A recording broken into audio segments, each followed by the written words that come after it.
Hello विद्यार्थी मित्रों, तो आप सभी का स्वागत करते हैं हमारे इस YouTube चैनल यूनिक एकेडमी के अंदर। तो विद्यार्थी मित्रों, आज हम गाला असाइनमेंट 2025 विषय SPCC वाणिज्य पत्र व्यवहार और सेक्रेटरियल प्रैक्टिस का पेपर नंबर 3 का सेक्शन और AB का वीडियो सॉल्व करने जा रहे हैं। आप उसको ध्यान से देखिएगा, आपके एग्जाम में, बोर्ड की परीक्षा में बहुत ही महत्वपूर्ण साबित होगा। SPCC बहुत सारे स्कूलों में नहीं है, कुछ ही स्कूलों में है। तो अगर गाला असाइनमेंट का आप सेक्शन A और B पेपर नंबर 1 से लेके पेपर नंबर 6 तक तैयार कर लोगे तो आपके बोर्ड की परीक्षा में 30 में से 30 नंबर आने से कोई रोक सकता नहीं है। अगर आपने चैनल्स को सब्सक्राइब नहीं किया तो सब्सक्राइब कर दीजिए। ओके, चलो स्टार्ट करते हैं। पेपर नंबर 3, पहला क्वेश्चन विभाग ए का। देश की समग्र प्रकार की बैंकों को सूचनाएं देता है। राइट, देश की समग्र प्रकार की बैंकों को क्या देगा? सूचनाएं देगा, उन पर नियंत्रण रखेगा। कौन सा बैंक करेगा ये सब? Reserve bank of India, RBI, reserve bank of India. Next question हमारा है, आपके शहर के सार्वजनिक भागों पर लारी गल्ला का दबाव बढ़ने से होती समस्याओं का, यानी आपके शहर में लारी और गल्ले ज़्यादा लग रहे हैं, उनको हटाना है। ठीक है, शिकायत पत्र तो लिखना ही पड़ेगा। किसको लिखोगे? महानगर पालिका को लिखोगे। परिपत्र द्वारा कौन सा दृष्टिकोण स्पष्ट होता है? तो परिपत्र के द्वारा प्रशासनिक और व्यवहारिक दृष्टिकोण स्पष्ट होता है। सामान्य बीमा में जोखिम कैसा होता है? तो सामान्य बीमा में जोखिम अनिश्चित होता है। ठीक है, निश्चित नहीं होता। ECS का पूरा नाम बहुत IMP है, electronic clearing services. Electronic clearing services ECS का पूरा नाम है। ठीक है, जो अपने लोन लेते हैं तो लोन का हफ्ता कटता है ना बैंक से, वैसा। सामने वाले पक्ष की दलील स्वीकारने के लिए पेश करने वाले को क्या कहते हैं? सामने वाले की पक्ष की दलील स्वीकारने के लिए पेश करने वाले को क्या कहते हैं? तो सजगता एवं क्षमता। नेक्स्ट क्वेश्चन है, कंपनी सार्वजनिक अभियान में निम्न में से किस तरह के अंश प्रकाशित कर सकेगी? तो बट्टा से। कंपनी सार्वजनिक अभियान में निम्न में से किस तरह के अंश प्रकाशित नहीं कर सकेगी? सॉरी विद्यार्थी मित्रों, राइट ना, यानी सार्वजनिक अभियान में कंपनी कौन से अंशों को प्रकाशित नहीं कर सकती? तो बट्टा से। ठीक है, त्याग पत्र को कितने भागों में बांटा गया है? तो त्याग पत्र को 2 भागों में बांटा गया है। नेक्स्ट हमारा क्वेश्चन है, भारत में अंश और अन्य प्रतिभूतियों के सार्वजनिक निर्गमन के लिए कंपनी को कौन से कानून का अमल करना पड़ता है? तो देखा जाए तो जितने भी संबंधित कानून है सभी का अमल करना पड़ेगा। तो आंसर आएगा डी।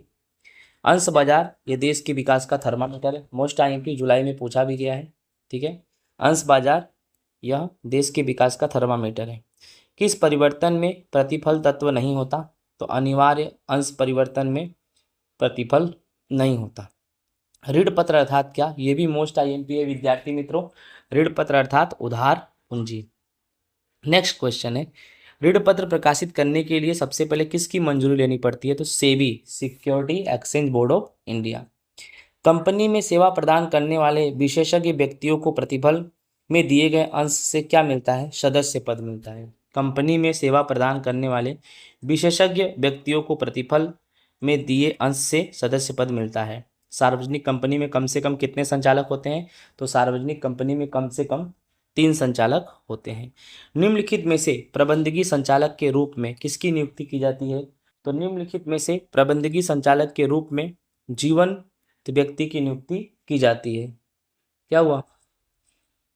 तो निम्नलिखित में से प्रबंधकीय संचालक के रूप में किसकी नियुक्ति की जा सकती है? तो जीवंत व्यक्ति मतलब सजीव व्यक्ति की। ठीक है, कंपनी की सभा में जो कार्य करने हो उन कार्यों की एक सूची तैयार की जाती है, आपको अच्छे से मालूम है, उसे कार्य सूची कहते हैं।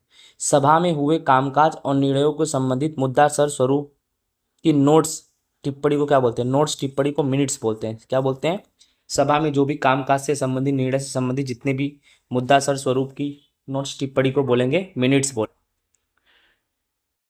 नेक्स्ट क्वेश्चन हमारा है, कंपनी को समापन में ले जाने के लिए ठहराव पारित करने के कितने दिन के बाद वर्तमान पत्र में इश्तेहार करना पड़ता है? तो 14 दिन। कोई भी कंपनी को समापन में ले जाना हो, ठहराव पारित करने के बाद कितने दिनों में वर्तमान पत्रों में इश्तेहार करना पड़ता है? 14 दिन पहले। ठीक है, सभा मेलन का प्रमाण पत्र मिलने के बाद कंपनी कितने वर्ष में धंधा प्रारंभ न करे तो अदालत समापन दे सकती है? तो 1 वर्ष।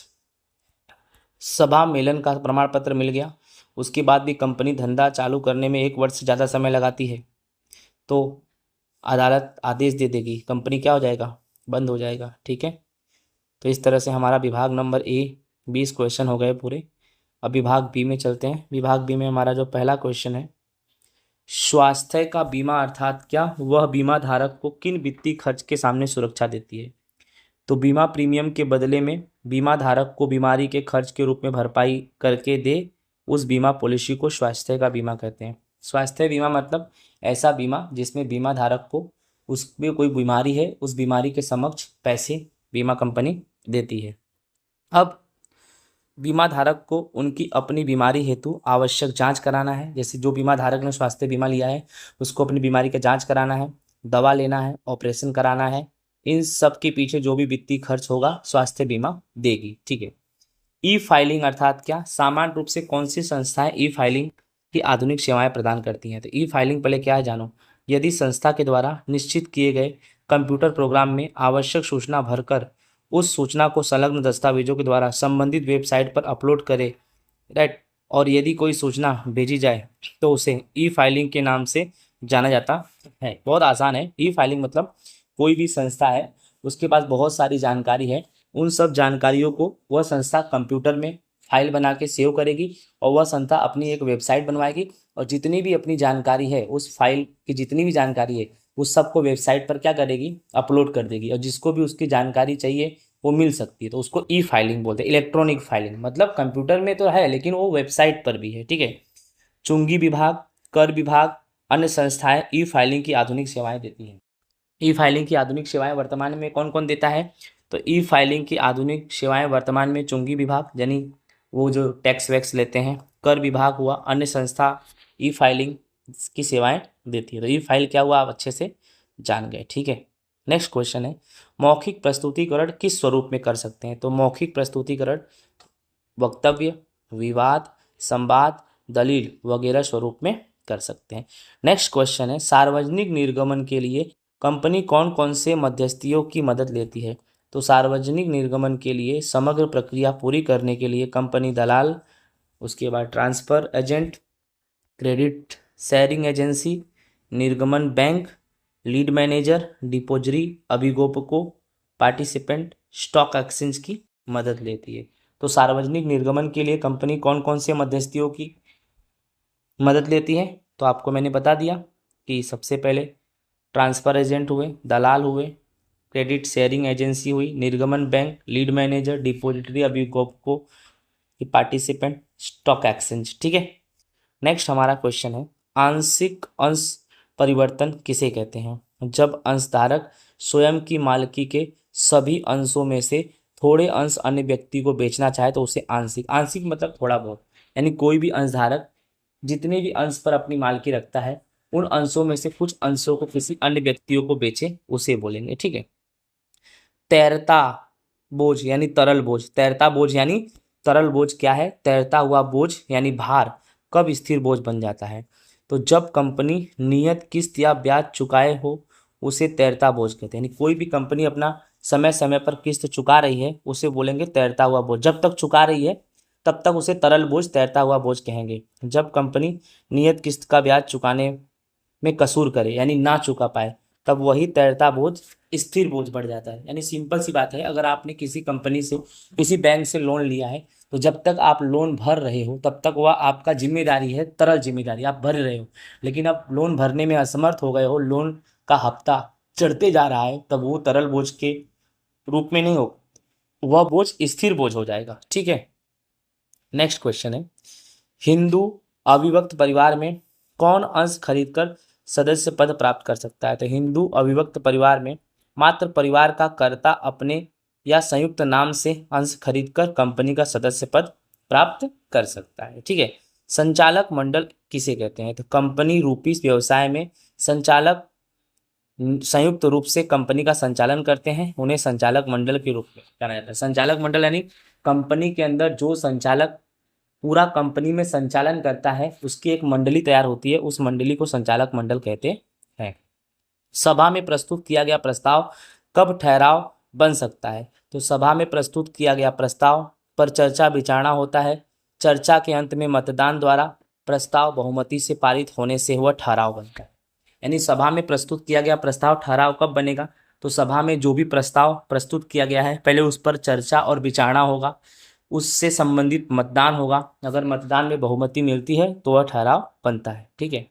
लास्ट क्वेश्चन है, कंपनी को समापन में ले जाने के लिए संबंधी इस्तेहार कहाँ और किस में दी जाती है? तो कंपनी को समापन में ले जाने के लिए संबंधी इस्तेहार कंपनी की रजिस्टर ऑफिस जिस जिला में आई हुई है उस जिला के वर्तमान पत्र में इस्तेहार देना पड़ता है।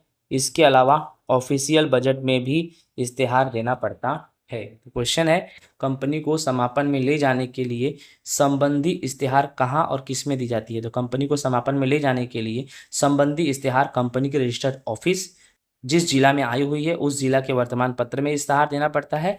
इसके अलावा ऑफिशियल बजट में भी इस्तेहार करना पड़ता है। तो विद्यार्थी मित्रों, इस तरह से हमारा गाला असाइनमेंट 2025 विषय एसपीसीसी कक्षा 12 का पेपर नंबर 3 का सेक्शन ए और बी होता है पूरा। आई होप आपको समझ में आया होगा। मिलेंगे नेक्स्ट टॉपिक नेक्स्ट वीडियो में। ओके, जय हिंद, राधे राधे।